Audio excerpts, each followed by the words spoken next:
In the Mind of a Man is brought to you by BetterHelp. Hey guys, I know therapy can be a huge investment, but the state of your mind is just as important as your physical health.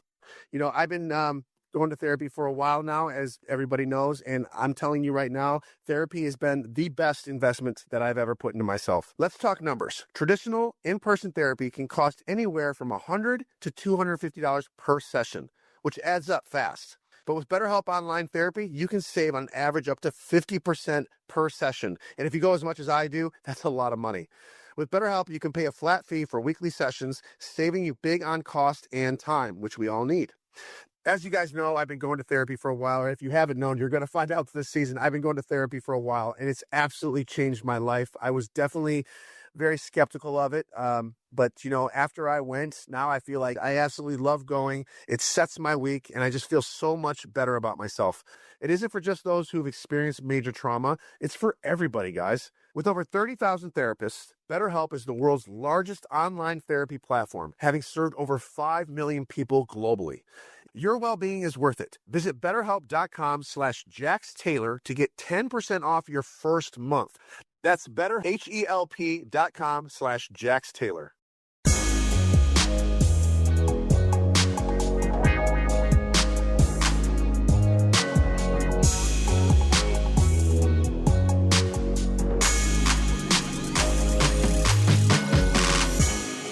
Hello, everybody, and welcome back to In the Mind of Jax Taylor. How's everyone's week going? I hope good. Today we have an exciting guest in the studio. You know him from season 14 of The Bachelorette, where he made it to the final three on, I'm going to butcher this, Becca Kufrin's? Nailed it. Okay, season. All right. He also is an author of The Restart, Roadmap, and Talk Money to Me. And a podcast host, because I was on his podcast last year at about this time, I think.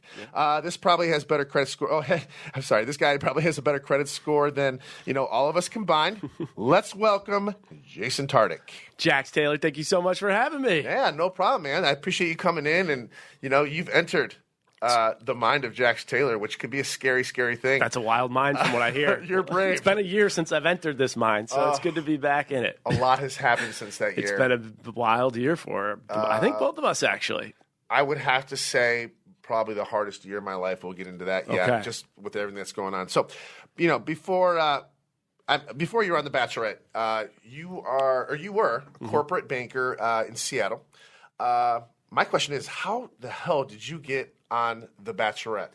Yeah, so I was a banker by trade, just grinding up the ladder. I moved from New York to Seattle, and the reason I got into finance was at 16, my grandfather, he was an oral surgeon, and he gave all of his money to a financial advisor. And all of it? He gave all of it, and he lost about 40% of it from fraud. So when I was 16, he sat me down and was like, here's the deal. You are going to know one thing in this world, because people lie, but numbers don't. Right. And I'm going to teach you. And that's so he taught me finance at 16. So I was always like into it. And then I got into banking. And then I was kind of moving up the ladder, and I did a bachelor auction for Gilda's Club. Now, Gilda Radner's a famous comedian that died abruptly of ovarian cancer. Yeah, I know who she is. So they did this non-for-profit where 30 dudes come together, all different ages and careers. They're in like black tie, like you're wearing a tuxedo, and there's like 3,000 people there, and you come out dancing, and people bid on you to go on a date. Okay. And that day, my best buddy and I did it. I earned the most and he earned the second most. I came out like stripping. I was taking my jacket off. I was just like jumping in the crowd. And that clip got sent to ABC. And so 8 months later, my best buddy and I both got called to go on the show, and we went through the whole process together. Is the process, if you don't mind, process intense for the show? Yeah, it's intense, do they basically want your soul? Sign away your soul? Like you're leaving it, and that's like every reality TV contract. Yeah. You know it is. And I think every year, I don't know. In fact, I know this for a fact. Before when I started, the contract was like this. This is 14 years ago. Yeah. Now the contract is like this. Why? Because over the years, people fuck up every season, and they have to cover their asses. Correct. So, and the business for reality TV stars has also become so much greater outside of the show. Right. So you got to protect the contract even more. You got to protect it. But one of I'd be curious kind of, and maybe we'll wait till I have you on, or you can share it now, but I always find that every reality show there's always like one interesting moment in your casting. I had two interesting moments. The first one, a little boring, but I get in and they tell me I got to take a 400-some question psych test. Right. That was just like, I was surprised by that, and then you meet with a psychologist. I remember that. The one that like threw me was I was doing an interview, And then after the interview, I go into this other room, and in this other room, there's 30 producers, and then there's like a chair in the middle. Right. And I'm like, okay, this is uncomfortable. You got 30 eyeballs staring at you, and you're in the middle, and they're asking all these questions. Well, there's a hat, and I pick out this thing of the hat, and it could be anything. It's a question. Right. So I pick it up, and it says, "What's your favorite animal?" I was like, "Oh, it's easy. Lions. I love lions." "Why do you love lions?" I'm like, I don't know. As a kid, I loved Lion King. I mean, they're the king of, Right. they're the kingdom, the highest in the hierarchy. They're just badass. They're Yeah. like, all right, we'll sing us something from Lion King.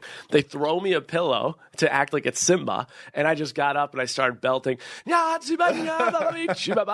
then like one of the guys was like, "All right, you'll be on this season," and that was that. That was it. Yeah, man, it was crazy. But then of course I had They to probably leave just work. wanted to see, or like, I probably didn't care much about. They just wanted to see if you would be like vibrant and probably, exciting. Not like, if you were to ask me, I'd be like, I don't have a favorite animal, because I love animals. Animals Yeah. are great, but I'm not the type of person that's going to have a dog. So I'd probably fail that question. They'd be like, okay, this guy doesn't have a dog or a cat. We're not casting him. But that would give them information, right? And I think, like, I don't know. I've never been on these shows. I'd love to be on the boardroom of them. But I think what happens is, like, they have a chessboard. Right. And they know each character, based on their personality type and the people they are, the role they could possibly fit. And it's by season 14, they're Yeah. very, very, they know exactly what they're looking for. They know exactly what, as opposed to season 1 where they were just kind of like throw anybody. But now you learn over the years of what they need and what they don't need. Yeah, and this is, again, just me guessing. I have Right. no idea. And then what I assume what happens is they have an idea of what they need and what they don't need. Right. And then the reality of the situation happens. Yeah. And I think those roles switch. It's like a quarterback in the NFL who you don't think is going to like have a great year, great start, and all of a sudden when they're in the game, they're working it. So I think they obviously have to play with that. But that's how you put on a show. I mean, you need entertainment. You can't have boring vanilla people 24/7. And I was the boring vanilla guy. You need one. You need one. I know, to make the show interesting. People always, it's like you can't win on reality TV, right? If you get boring TV, the show gets canceled, right? You don't have a job.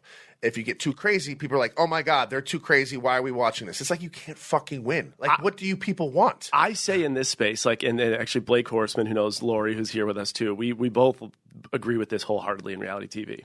You either die a hero, like Right. you go off in the sunset and you die a hero. You cut off social media, you do your thing, or you live long enough to eventually become a villain in some aspect. Right here. Right? Because it's just like the stories have to change. That's in everything that is when you're on a platform. Even like, this is a dumb thing, but WrestleMania just happened. Right. John Cena, for like 25 years, that dude has always been the greatest, most loved guy. And Right. Triple H, who's the CEO, is like, we have to turn your character the heel. We got to make people not like you. Like, Right. it's just like, I don't Happened know. with Hulk That's my Hogan, theory. remember? Happened with everyone. It's just my Yeah. theory. I could be wrong on it. Again, Well, you just got my to change thing. it up, man, because things get stale and boring. So you got to make, you got to keep the fans guessing. And we all know the attention span of people nowadays. People are over things like that. They turn the channel like that. What else is on? You got multiple TV shows on all different streaming services. Okay, so at a click, if you don't keep the audience drawn in, they're going to turn the channel. Yes. Because there's so many options to watch. So you Yes. got to be really good. And I think over time, because like I said, I've been on TV 14 years, I know what the audience is looking for. I know certain situations are going to make the show and certain situations aren't. Yeah, for sure. And I'm very aware of what's going on. And I know how certain situations are going to play out. Yeah. It reminds me real quick of like when you're talking about the situations and the moves, it reminds me a little bit of like, you remember in high school, like the guy who graduated 1 year or 2 years and like came back to prom and you're like, all right, dude, like go move on. Right. I feel like in this space, like once you did your stint in whatever show it is, and obviously 14 years is wild. Yeah. Like if you don't like, the people that want to see like new things. They want to see new people. Right. So they're like, all right, Jax, you've been around. Like go kick dirt, Yeah. go kick rocks, do something else. You know, that's like I don't know. No, you're 100% right. And I think, unless you, and I'm not tooting my own horn or not, but unless you kind of make a statement on a television show, unless you are like, wow, this guy really stands out, yeah, you will fall through the cracks. And I think, I've been such a pop-off character. When I mean pop-off, just going, like, you never know what you're going to get with me. And a lot had to do with being on substance. You never knew. You never knew. And I was very easily triggered. Mm-hmm. So, I think they knew that. So they're like, all right, throw him in there. Throw him in this one. Throw him in this one. Because you never, if a thing was going a little bit too dull, I would just get in that scene and stir the shit out of it, because that's what I normally do. You'd be the fireworks. And I'd be the fireworks, Yeah. and that's normally who I am. So, it worked for me. I mean, obviously was, the villain. So I got on a show called House of Villains, right? I mean, it was perfect for me, even though I was probably the nicest guy on that show. Yeah. They put me in a villain show, which I literally was the nicest person on that show. Do you think you are a villain?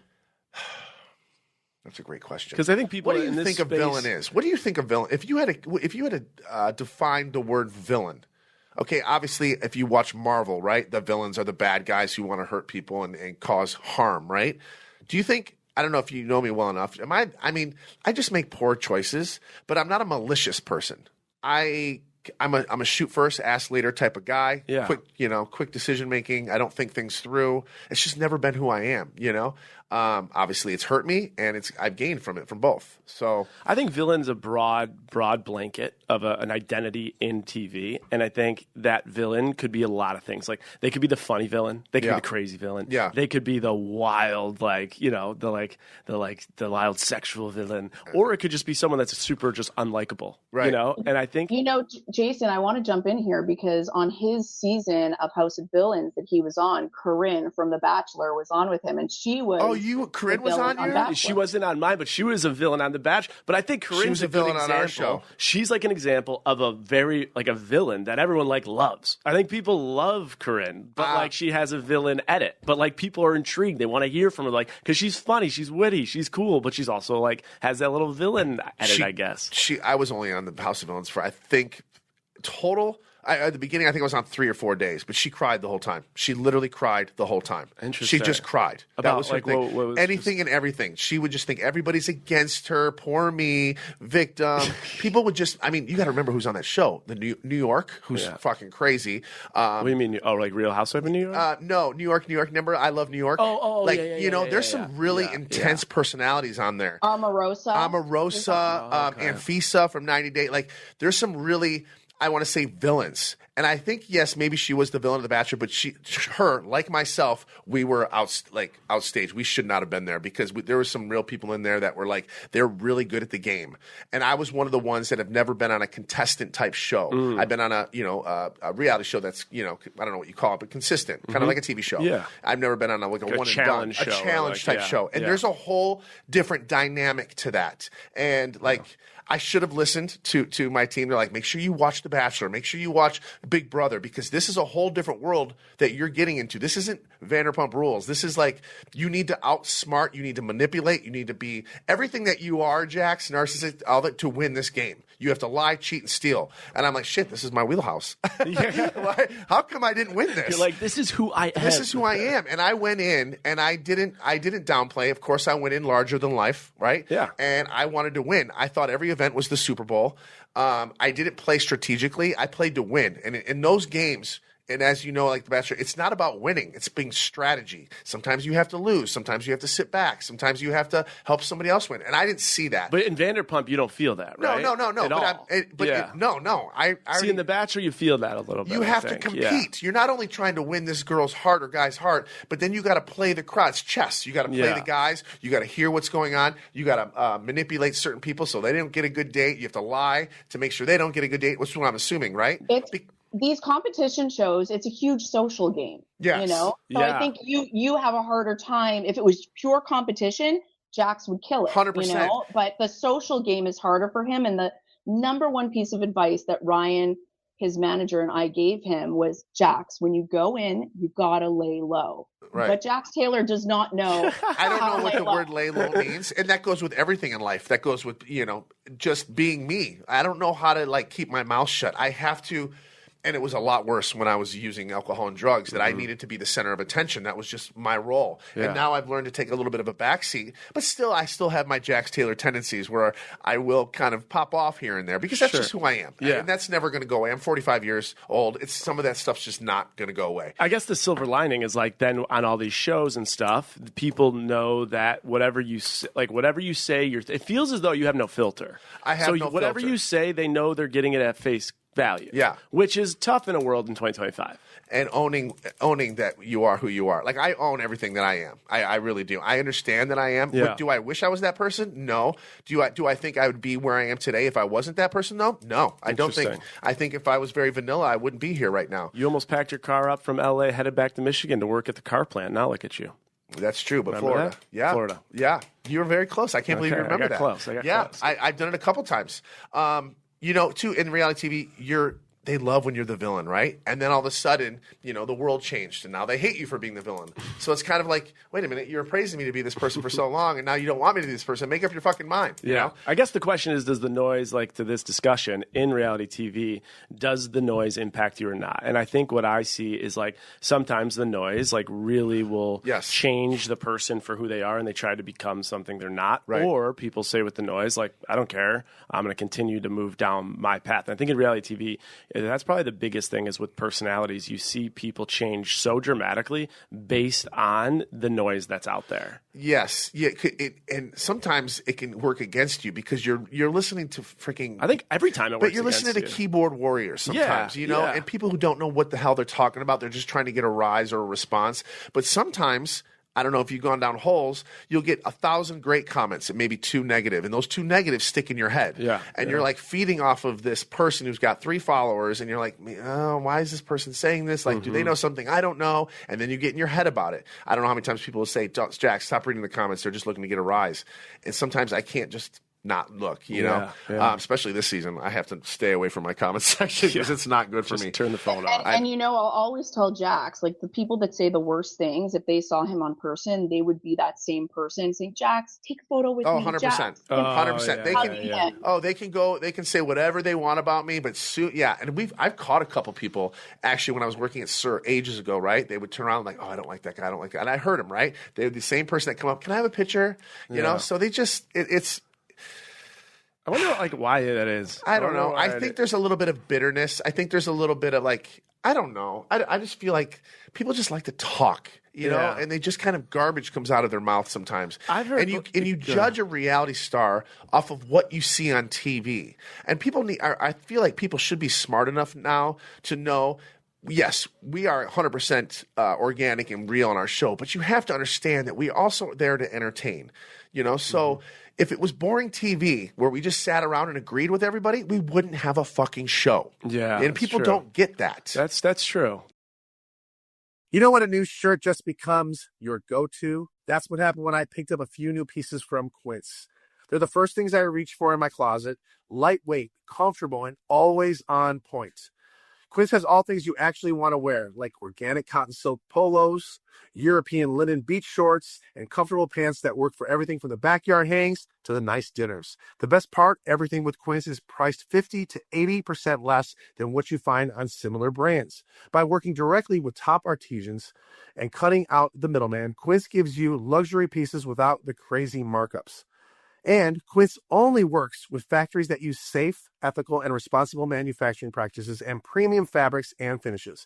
Now, guys, I've been talking about these shirts forever. In fact, I don't even have any other t-shirts anymore. I don't have any. I use them to work out in. I use them to go out in. I use them to pick up the baby in. I use them to sleep in. I only wear Quince shirts. And a lot of you have been asking me, the ones that love these shirts, what size do I wear? I go with extra large. I like mine to look a little loose feeling, especially when I'm at the gym. And then I have a couple that are large when I want to go out to dinner and I want to be a little bit more, casual. So check them out. They come in all colors. Obviously, the colors I get are my favorite. I always get black. Black and white are my 2 colors I love to wear. But the shirts are so comfortable, guys. And make sure your girlfriends don't find them because they will steal them. I'm telling you, I think I started out with 6 and I ended up with 2. That's because they ended up on Brittany's side of the closet. Elevate your closet with Quince. Go to quince.com/Jax for free shipping on your order and 365-day returns. That's Quince, QUINCE.com/Jax to get free shipping and a 365-day return. Quince.com/Jax. At Arizona State University, we've made online education better, smarter, and more personalized so you can go further in your aspiring field. I decided to pursue medicine once I realized that ASU did have the online program for biological sciences. You're still required to learn the same curriculum. You're still being tested on the same content that anyone would be tested on in person. The comprehensiveness of the program prepared me so well for medical school. Explore over 300 programs at asuonline.asu.edu. Mochi Health is here to help you start your weight loss journey with caring, personalized support. Meet one-on-one with board-certified obesity doctors and registered dietitians who truly listen and understand your unique needs. Eligible patients can access affordable GLP-1 medications delivered right to their door each month. No insurance? No problem. Mochi Health accepts FSA and HSA. making care accessible and affordable. And with 24/7 customer service, you'll never feel alone on your path to better health. Get started with ITMOJT Health today. Take the free quiz at joinmochi.com and use code AUDIO40 at checkout for $40 off your first month of membership. That's joinmochi.com with promo code AUDIO40. Craving your next action-packed adventure? Audible delivers thrills of every kind on your command, like Project Hail Mary by Andy Weir, where a lone astronaut must save humanity from extinction, narrated with stunning intensity by Ray Porter. From electrifying suspense and daring quest to spine-tingling horror and romance in far-off realms, unleash your adventurous side with gripping titles that'll keep you guessing. Discover exclusive Audible originals, hotly anticipated new releases, and must-listen bestsellers that hook you from the first minute. Because Audible knows there's no greater thrill than the one that speaks to you. Discover what lies beyond the edge of your seat. Start your free 30-day trial at audible.com/WonderyUS. That's audible.com/WonderyUS.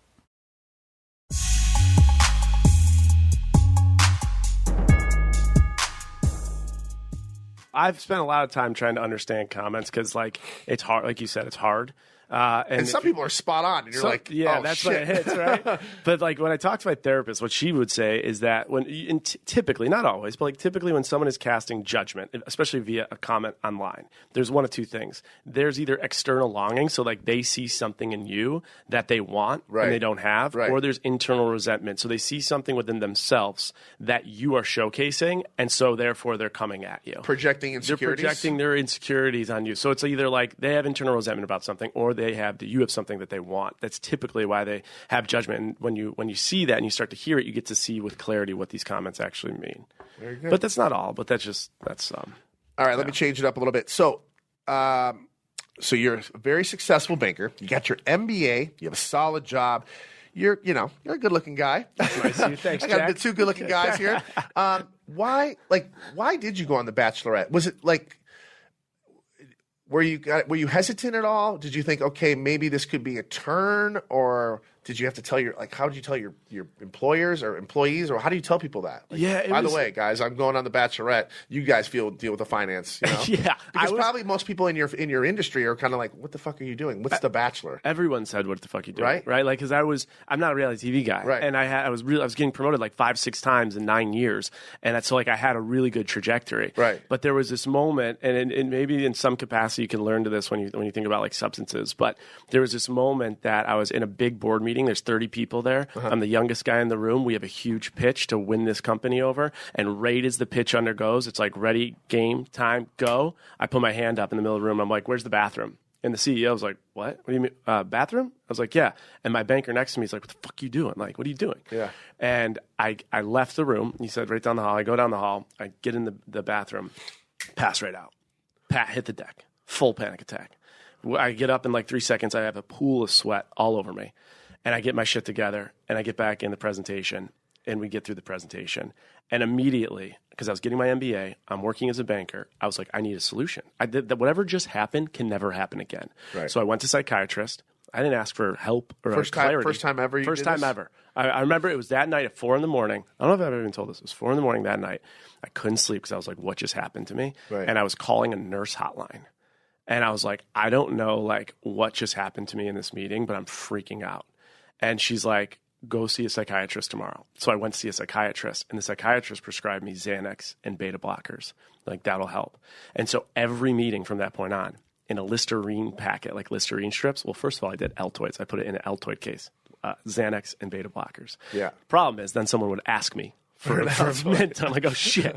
So then I put it in Listerine strips, and that was my safeguard instead of addressing my problem. Right. And so what I learned is, like, through this 10 years of being in banking, I was taking the expectations of every other single person, my bosses, my clients, putting it on me. I had no idea who I was. I was talking the banking talk, walking the talk, like looking like the banker, but I was an empty suit, and I lost myself. And so weirdly enough, it was 29 when the show called. I'm like, I just need something. I just need to do something. I like, this sounds cool. It's fun. I got to get the hell out of here. Like, I got to go figure myself out. Did you like research it at all? Did you kind of get some like opinions where you're like, hey, mom, dad, friends, brother, sister, whatever? Did you say, hey, they offered me this thing. What do you guys think? Did you get some outside opinions? Yeah, my mom's a huge fan of the show. So when I told her, she's like, "You're not going on that show." I'm like, so everyone told me no. Were you dating anybody at the time? Were you like seeing somebody at the time, or was were you actually looking for love? I had dated a girl for 4.5, like feels like 4 years, and she was great, and it didn't work out. And then I was single. So I was just like, was I looking for love? I was 29. Like, yeah. Like, I was like, did I think I'd go on The Bachelor and like fall in love? No. Was I like going on The Bachelor would be a fun experience? Who knows what'll happen? Probably. But to your question about like, how did I deal with it with my boss? This is kind of funny. I didn't want to get fired. So when I'm very open with finances because that's like my podcast. It's my brand. It's just who I am. I talk openly about it because I think we can learn from it. So I'm 29 and this is 2017. I get $110,000 signing bonus. They move me from New York to Seattle, and then my base salary is $165K, and I can earn like 2 to 3 times that based on performance. So it's a great package at 29, right? And I'm a senior banker. And the problem is if I went on the show and they fired me, I would have had to pay back all the moving expenses and my bonus. So when I went on The Bachelor, I was like, I want to go, but I can't get fired. If I get fired, I can't go because I can't afford that. So I watched the first season, or just the rose ceremonies for like 3 seasons before, and I asked producers how many people usually go. And I created a little diagram because most seasons start with 30 people. And after the first week, 33% of them are gone. So you did your homework. I did my homework. Then the second week, it's like 40% are gone. After 4 weeks, 80% of the cast is gone. You're pretty much down. After 4 or 5 weeks, you're pretty much down to 4 people. So I gave it to my boss and said, listen, I have 5 weeks of vacation built up. There's an 85% chance I'm back within the 5 weeks. Here's my coverage. They'll take care of my clients. There's a 40% chance, 33% chance I'm back in 5 days. And he's like, okay. Go. Well, you broke it down for him, where he couldn't say no. You could did your research, you did the diagrams, you say, listen, basically, and I got it all covered. That whole memo I wrote is in my first book. I put it in the book. Oh, really? Yeah. And they approved me to go. That's smart for other people that are maybe possibly want to go on The Bachelor, Bachelorette, but they don't want to lose their job. Because you got a great opportunity, right, for 5 weeks to be on vacation, to go on these elaborate trips, possibly, be an influencer, or you can lose your job. Well, and that what's weird is like that happened. I ended up losing my job. Oh, you did? Yeah. So I went because of this? Yeah. Well, I went on the show. I got off the show. They asked me to go on Paradise, and my boss said, "You go on Paradise, you're done."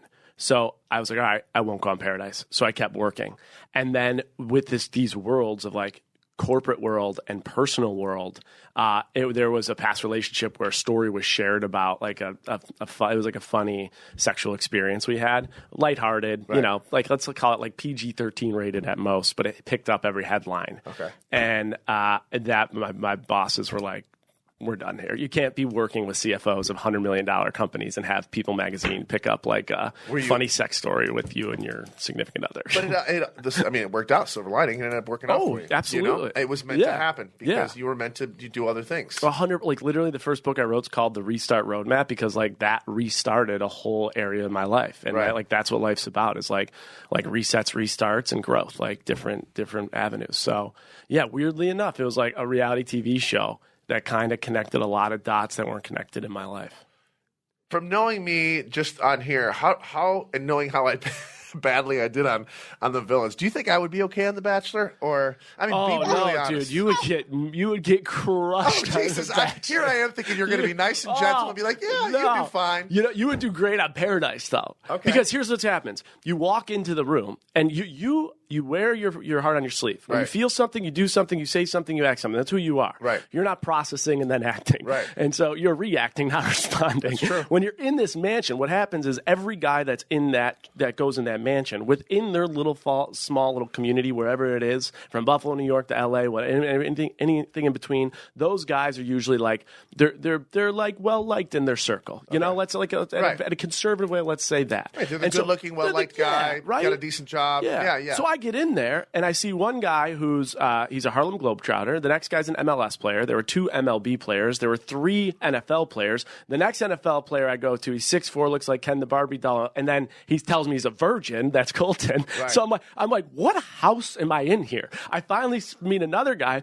He tells me, I said, hey, what do you do, man? He's like, oh, I've been on 4 magazine covers. I'm a model. I'm like, oh, okay, I'm a banker in finance. Then I go to the next guy who's like the sweetest guy in the world. I'm like, oh man, this guy's so nice. I was like, what do you do? He's like, oh, I helped create Venmo. I'm like, what the hell?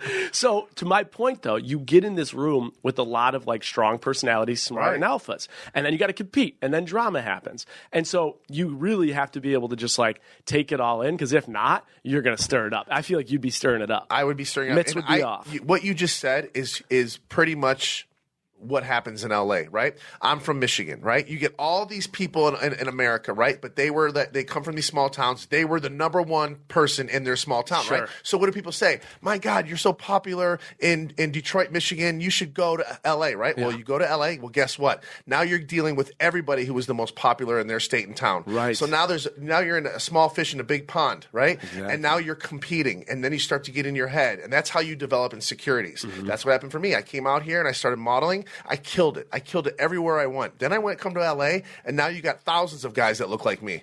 And now I'm competing, right? And then you don't get the job. You probably get maybe 3% of the jobs you go on, probably even less than that, right? So now you start getting in your head. Am I good enough? Am I not good looking enough? Am I not acting right? What am I doing wrong? You never had these issues, because my whole life I've been told I'm fucking awesome, right? Mm-hmm. You're good looking. You're got a good attitude. You're the popular guy. And then, like I said, then you come out here and you just get blasted. Your ego gets blasted, reality check, and you're no longer the popular guy anymore. And then your ego gets bruised, and then you start doing bad things. You start going to clubs, and you just don't care anymore. You're not taking care of your body, and that's what happened to me. Wow. I'm not going to lie to you. That's what happened to me. And then you develop, this angry attitude. You become a different person.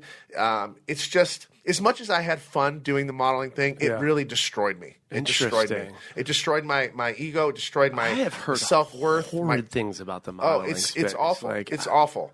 And did I have a good time though? Yes, I did. You got to remember, this is before cell phones. Yeah. This is before social media. It was a good time then. Yeah. You show up to a modeling agency with your book and everything like that. Now everything's virtual and all that. It was a different time, but also at the same time, it was very hard. It was very hard. Like I said, you book maybe, like I say, between 2 and 3.5% of the jobs you go on, Yeah. And even when you get in the beginning, the jobs they look glamorous, but they don't pay a lot, right? Sure. And then the agencies are taking half your money. It was just... So then you're financially struggling. You're professionally kind of going through this, am I good enough? Yeah, and you're like, what am I doing this for? Too. Yeah. Like... I'm broke 90% of the time. Uh-huh. Yeah, I'm on a magazine cover, but I didn't get. People don't know. People think I got paid thousands for it, which I get paid nothing. You know. But I mean, it was fun, like I said. But it definitely has a huge part of why I became what I became. Yeah. I was just angry. I was angry at the world. I was angry. I was upset all the time. Yeah. And it just took frustration out. And then I started dabbling in the drugs and the alcohol. Yeah. I'll say when I was a banker, the cool thing is I got to see all different industries, because I would be banking all different industries. And I got to say, I've had the conversation to like work and hear from some of the largest like business leaders in the world. And I truly think like this entertainment, like reality TV, social media, I think it's like the most mentally enduring space of any single industry out there. It is not built for the weak. It is not. Fucking tough. There's upside, right? Like I'm not going to sit here and be like, it's poor terrible. us. We're playing victim. No. Right. But it's not to you. Everything you just said. Yeah. It is not for the weak. It's not. And like you have to have really, especially for a guy like me, you have to have really, really thick skin. You have to have a strong team that's in your corner no matter what. You have to be mentally stable. And like I said, for the most part, for the 14 years, I've been good up until this year, really.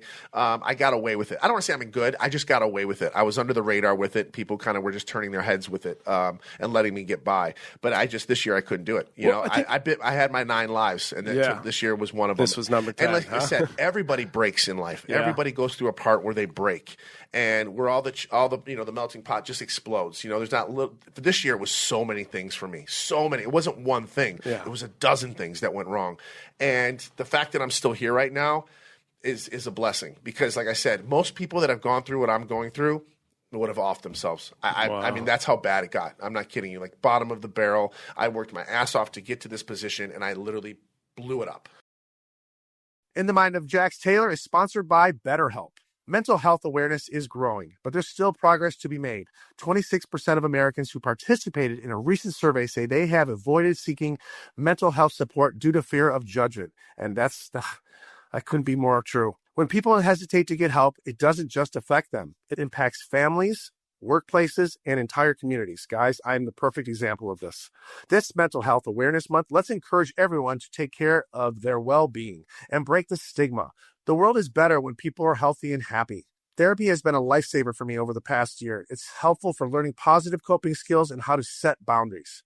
Therapy empowers us all to be the best versions of ourselves. BetterHelp has over 10 years of experience matching people with the right therapist from their diverse network of more than 30,000 licensed therapists with a wide range of specialties. BetterHelp is fully online, making therapy affordable and convenient, serving over 5 million people worldwide. And you can easily switch therapists anytime with no extra cost. We're all better with help. Visit BetterHelp.com/JaxTaylor to get 10% off your first month. That's BetterHelp, HELP.com/JaxTaylor. Get help today, guys.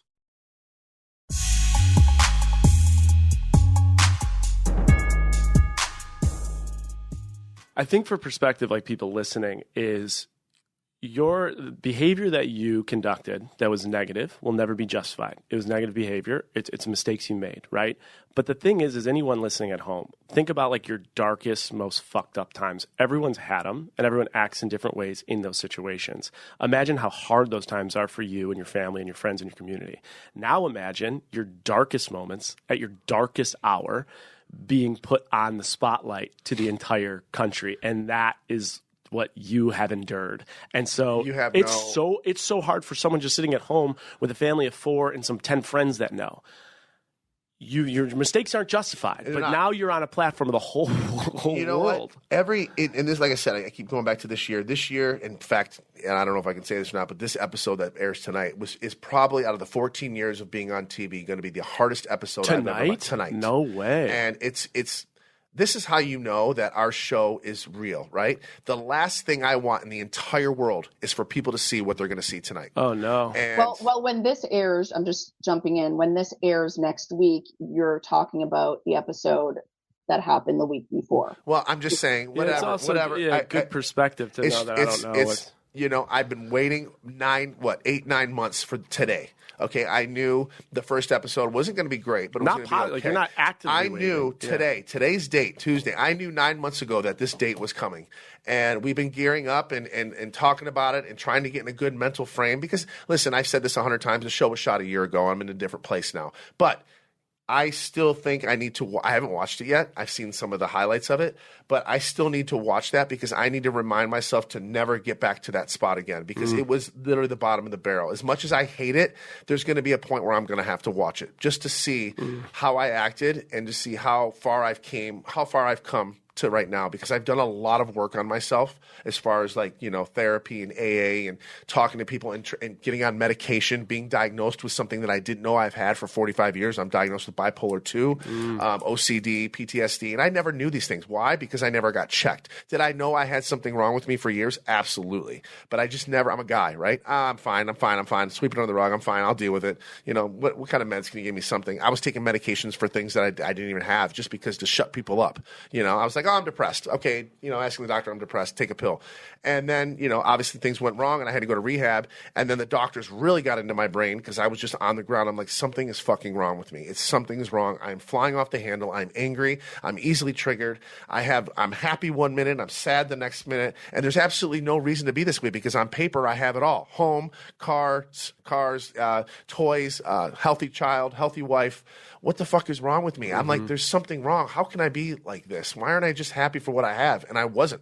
And it was really, really bad, man. It was really, really bad. My ego got in the way of me. And I think the more I think about this, and every week I change my mind, my drug of choice has changed every week. But this week, my drug of choice is validation. I think that my drug is I need you to pump me with validation. And, yes, drugs and alcohol were a problem, but they weren't the problem. I use drugs and alcohol to mask all my problems: validation, insecurity, ego, manipulation, all these things that people told me, anger issues, whatever. Stuff I was dealing with my family, issues I was dealing with my friends, anger, arguments with Brittany.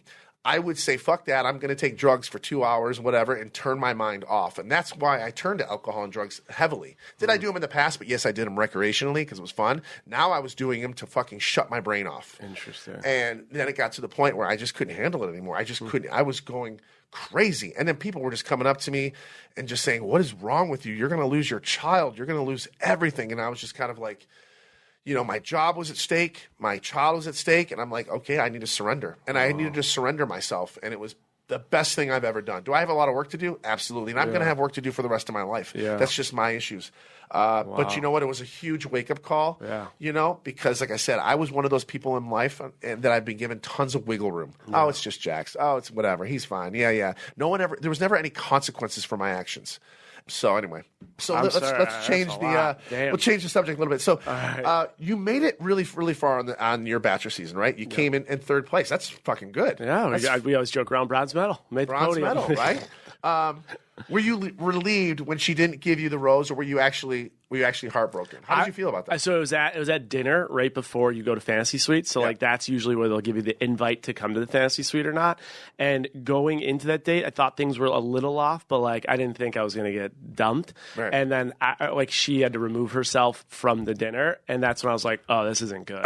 and I certainly wasn't relieved. Right. I was like, oh shit.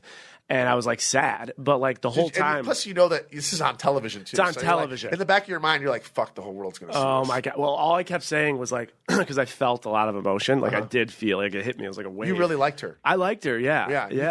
You thought this was it. I liked her a lot. Yeah. I mean, in fact, in the bubble of The Bachelor, I told her I loved her. Right. Okay. Yeah. So I mean, obviously, the Bachelor bubble creates a world in which you're not thinking the same way you would outside the Bachelor bubble. Like that's not even an argument. That's a fact. Right. But I really liked her. And when she told me, the whole thing I kept saying is like, just don't cry, don't cry, don't cry, don't cry, don't cry. Like, that's all I kept saying. Because I was like, I don't want to cry on national television. Right. Like, don't cry, don't cry, don't cry, don't cry. So then I waited until I got home. And then when we got home, I remember that I saw, because you could see the cameras turned off. So when our cameras are gone, that's when I like totally cried. I was losing. And then what they do, the producer's like, let's get the cameras back rolling.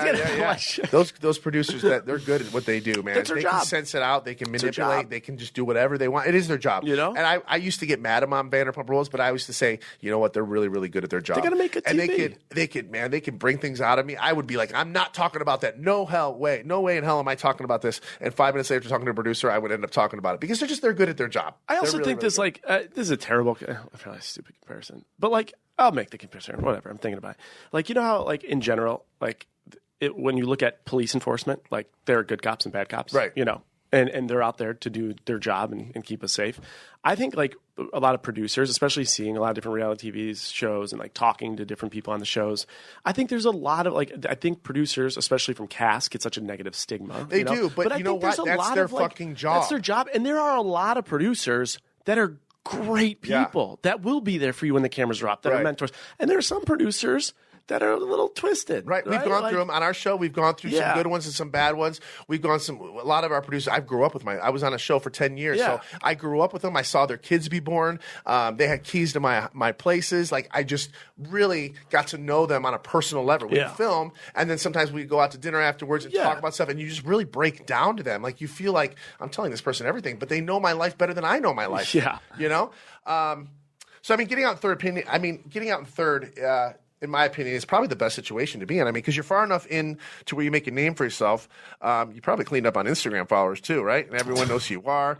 You know, but you're not, you know, stuck in being engaged with someone you've known for 5 seconds. So to me, it sounds like kind of a win.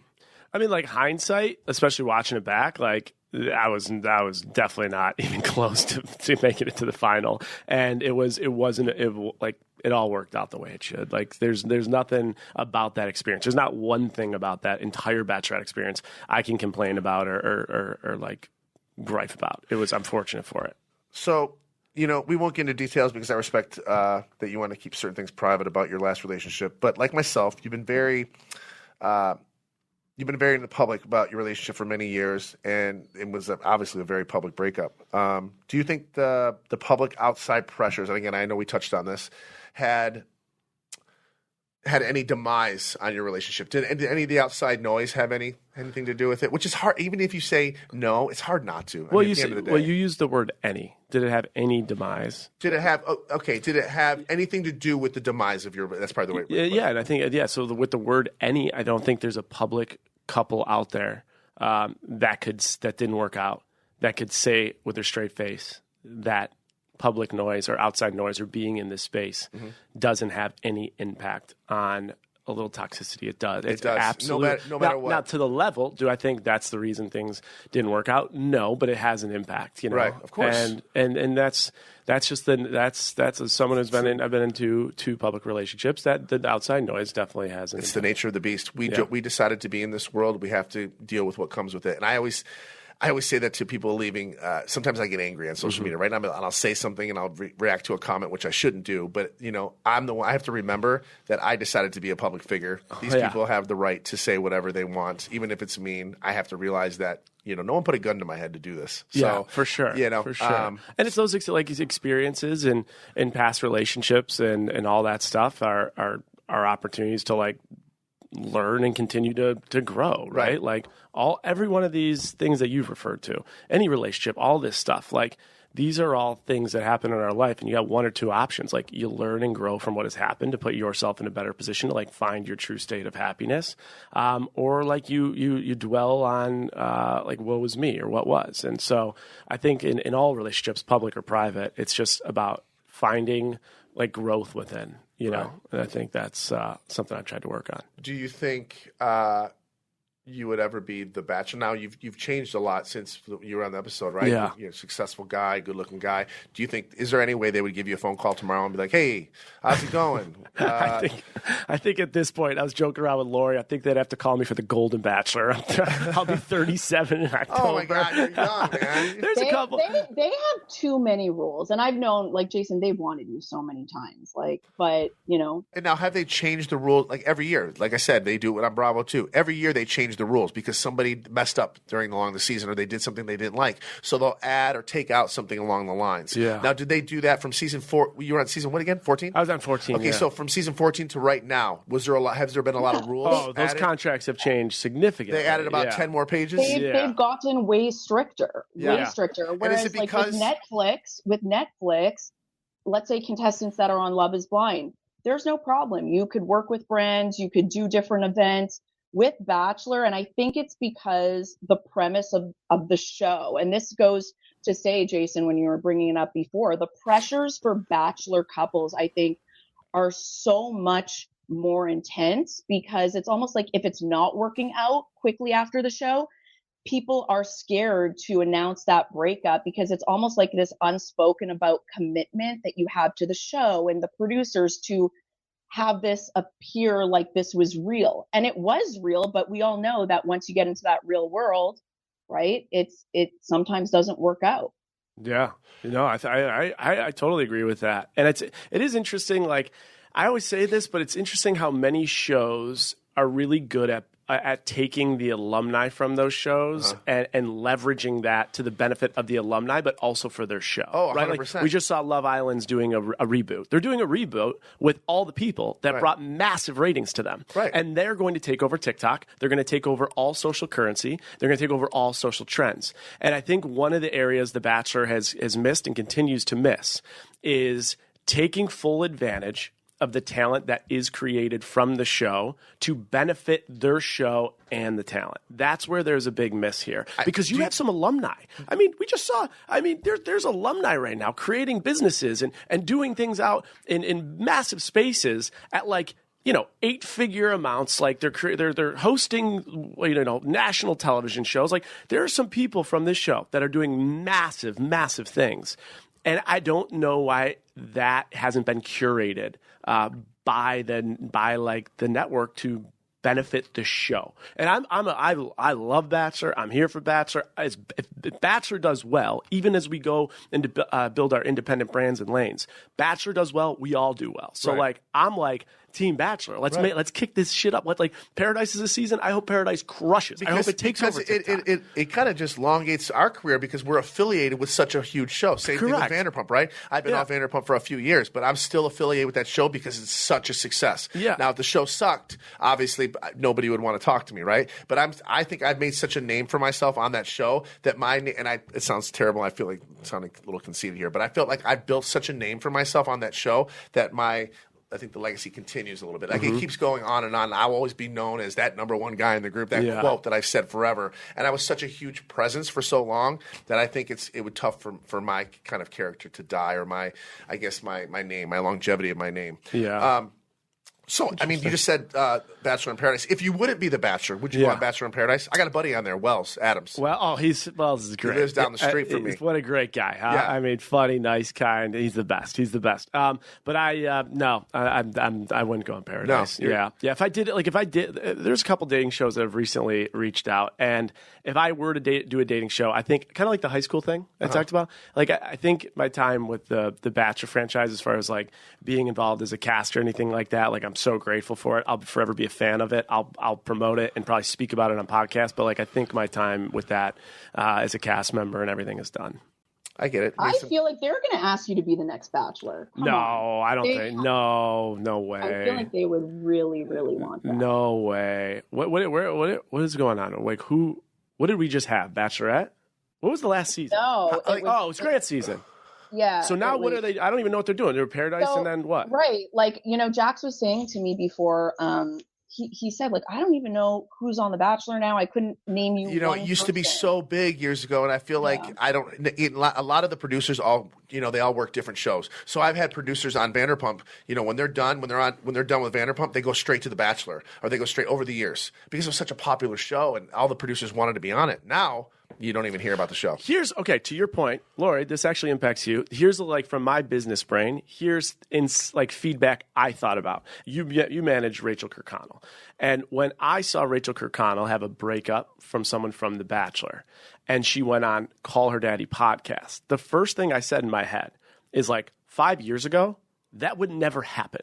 You wouldn't be going on Call Her Daddy podcast to take over the country. What you would do is you'd go on Bachelor, live stage, they'd have the host there, live TV, they'd have a big primetime show Monday night, and everyone would know about it. Like the Bachelor franchise would control that massive narrative of a couple that was stemmed from a Bachelor show. And when that happened, I was like, wow, it's changed so much as to how people even from the franchise are leveraging other areas to speak, right? Don't you agree with that? Yeah, I think you're 100% correct. And I think that's where they're missing out. And I hope they don't come for me because, I'm a huge supporter of the Bachelor franchise. If it does well, I do well. Yeah. I want it to do well.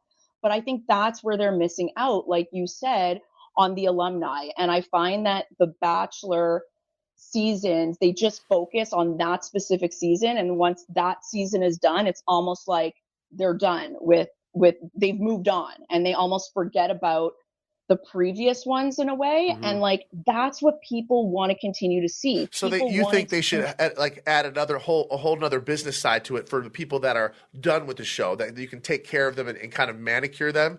Not manicure is not the right word. Well, still be involved in following their life to an extent. So there should be a team every day, every week. There is some kind of. It feels, I could be wrong, but it feels like there's always some kind of drama, with some form of Bachelor alumni, it's out there. Right. Now imagine, again, I'm putting my production hat on. Imagine you have all this stuff that's happening, and people are going to live their own lives, and now you're doing a challenge show with them. So now these two people, or these four people, these six people that are in this back and forth are now on a TV show doing a challenge against one another that. That would be great TV. Well, look at House of Villains. I'm glad they didn't. They don't do that actually. But I mean, it's it feels like there's a miss. Can we go back just because this was hilarious? Jax as the Bachelor. Okay? Oh gosh, wait, that would be a train wreck. Oh my God, could you imagine Bachelor? No, but listen, Jason, you know the diehard Bachelor fans, right? And you know the chaos that ensued when, let's say, Ben Higgins told two women that he loved them. Yeah. And that was just the most chaotic, horrible thing he could have done. Could you imagine Jax? And Jax is very honest on this podcast about his manipulation and love bombing. Oh my God. And I would fucking probably try to sleep with everybody. And I have a little bit of an issue with that as well. So I'm getting, we've talked so much and I got to round this up. Yeah. I got like a kind of fast questions I want to do. It's my Jax's fire round. And we'll try to, some of these I know you can go on a tangent about, but we got to keep this quick. So most cringe Bachelor, Nick Viall or Juan Pablo? Juan Pablo. I don't know who Juan Pablo is, but I'm going to say Nick Viall. You have to give up one for the entire year, coffee or sex. Oh, my God. This is a hard question. I'm giving up coffee. I'm giving up coffee or sex. Okay, yeah, I'll do coffee. First impression of me. You're fucking wild. You're a wild animal. You have energy, like, you could read energy. You have like energy like no one. Like, and I'm not saying like it's just you bring a different kind of energy to a room. I appreciate that. Yeah, like when you're in a room, I just like want to know more. I'm like, what's going to happen next? Like, what's he going to say? Like, I love interviewing you for that reason. I'm like, I don't know where this is going to go, but it's going to be fun. Well, we started off this podcast as In the Mind of a Man, and then we're like, you know what? Maybe we should do In the Mind of Jax Taylor. Yeah, honestly, you don't need guests. Okay. Would you rather relive your Bachelor limo entrance every day for a year or give a TED Talk about budgeting tips to me, Schwartz, Sandoval every day for a year? I would rather give you guys a TED Talk. Yes, I would rather you do that too. I could use it for sure. Would you rather lose your credit score for a week or your hair product for a month? I think probably a hair product for a month. Got to keep credit score is solid right now. I think last time I checked was 822. Got to keep it strong. Oh, nice, man. Have you ever ghosted a girl? No. What is the definition of ghosting? I mean, I have like had a date with a girl and a date like things didn't work out. I mean, you hang out. Things fizzle out, but I've never like been down the road with someone and then like I'm gone. No. Oh, I've done it many times. Have you ever gone out with a girl and just saying, "Nah, this didn't work," but instead of calling her and letting her know, just don't call her back at all. Don't return her calls. What's the rule of thumb of that? No, I think if someone's continuing to if they're continuing to reach out, you got to say something. I guess you're right. Okay, have you ever lied to get out of plans? Of course you have. Yeah, of course. Should men always pay the bill on the first date with a woman? 100%. Me too. I agree. As a finance guy, so was going on The Bachelorette a good investment? Yes. Okay. What was the last thing you Googled? Let's look. How about the last person you texted? Last person oh my God. The last person I Googled was you. Preparing for this. Look at Jax Taylor. Oh my God. That's hilarious. I love it. All right, the last person I texted, let's go. Come on, I'm trying to keep this honest. Here we go. Wow. Dude, my text messages, 774. Sick. Oh my God. Do you ever look at them? Yeah. It gives me anxiety. All right, last person I texted was a Stagecoach group chat, actually. Oh, I was hoping it was going to be someone more interesting. Okay, so who's your celebrity crush? Jennifer Lawrence, Angelina Jolie. I'm class. Jennifer Aniston. Really? Yeah, man. I'm like your millennial hardcore in that world. Yeah. Interesting. All right. Okay, so I this is my new thing I started doing. What's your best advice? Your best advice to give people out there that are listening, and I'll wrap it up with this. I got a lot of. I'll give you two things. I think I'll give you a financial one and a personal one. A financial one is that if you can't make hard decisions for your financials in 1 year, you can't sacrifice things for 1 year to live the life you always wanted to live. You just care way too much about what other people think. That was a great quote, great thesis from Jim Carrey, and he goes into it. Another cool thing about Jim. I listened to. I saw that quote from Jim Carrey. Yeah, that's a good one. Right. He's good, man. He's great. Another one he did, which I thought was cool. This is the '90s, by the way. He kept a check in his. He wrote a check to himself and put it in his wallet. And he made it out for $10 million. And he said, in 5 years, I'm going to make $10 million. This check was literally tortured every single day it was in his wallet. When I say tortured, I mean there was nothing left. It was flimsy. On year 4.5 of having that check in his wallet, he signed the Dumb and Dumber contract and got over $10 million, which I think is cool. And then the last one I'll give on a personal perspective is I think in life, you really have to understand who you are as an individual. And one thing I've learned about myself as an individual is that I'm a people pleaser and I will self-sacrifice over and over to make others happy. I'm the same way. And so as a result of that, like, and that was my safety. Like as a kid, I felt safe when I made other people happy, when I got A's in school, or when I was like the star of the team or whatever. That created safety for me. Right. What I realized is when you're continuing to self-sacrifice for everything, you will have no identity to who you are, and you will be left uncertain, and eventually you will break. That's true. So what I would say is if anybody feels as though they're self-sacrificing, like get your boundaries up, pour into yourself, because if you don't pour into yourself, you have one little life here on average for 74, 78 years. You got to step into it. If you're lucky. Like step into it, make the most of it. That's awesome, man. Yeah. For me, I was looking at one. The best advice that I'm giving today is spend so much time on self-improvement that you have no time to criticize others. That's mine. All right, man. Thank you so much for coming in here today to wrap things up. Any new projects coming up that you'd like to talk about with your listeners? Yeah, if everyone, so on all my socials, Jason_Tartick, you can follow me there. Trading Secrets Podcast, we will have Jax on. We're going to do a deep dive. That's going well. Got a little tour coming up, so we're working on that. The two books, Restart Roadmap and Talk Money to Me, and then have some like really cool investment projects going on. Just invested in a Broadway show with Nick Jonas, a couple restaurants, and other things happening, and I share all that on my podcast. So. And the podcast again, what's it called? Trading Secrets. Trading Secrets with Jason Tartick. Guys, don't forget, we got the tour going on. It's on my Instagram, so if your city is on there, I would love nothing more to see you. We're going to have special guests. I'm going to do giveaways. We're going to talk mental health. We're going to talk dating, and we're going to obviously talk red flags. Hopefully you guys can come. I can't wait to see you, and we'll talk to you later.